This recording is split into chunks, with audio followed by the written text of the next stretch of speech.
ការនិយាយដើម្បីលក់សម្លៀកបំពាក់ឲ្យបានល្អគឺសំខាន់ណាស់ត្រូវផ្ដោតទៅលើទី1ការស្គាល់អតិថិជនគោលដៅរបស់អ្នកស្ដាប់និងសួរសំណួរបើកចំហ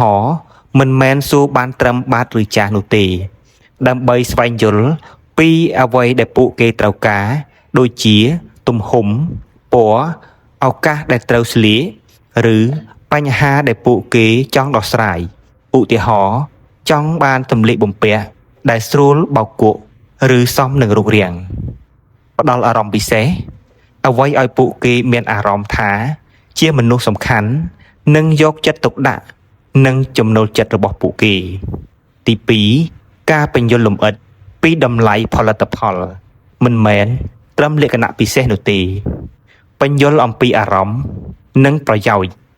ជំនួសឲ្យការនិយាយត្រឹមតែអាវនេះធ្វើអំពីវត្ថុធាតុដើមនេះឬវត្ថុធាតុដើមនោះត្រូវនិយាយថាអាវនេះគឺផលិតឡើង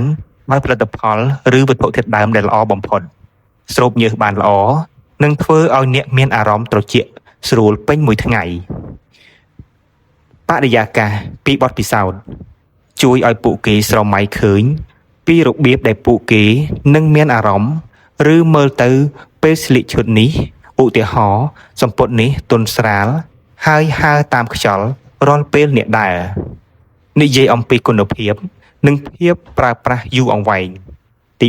3ការបង្កើតទំនាក់ទំនងនិងទំនុកចិត្តភាពជឿជាក់និងភាពភាសាកាយវិការណែនាំដោយជឿជាក់ប្រើសំឡេងទន់ភ្លន់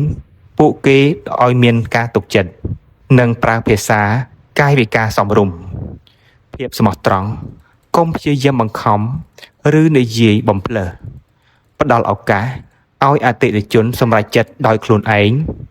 ការជំទាស់រៀបចំខ្លួនដើម្បីឆ្លើយតបទៅនឹងសំណួរឬការជំទាស់ណាមួយដោយអវិជ្ជា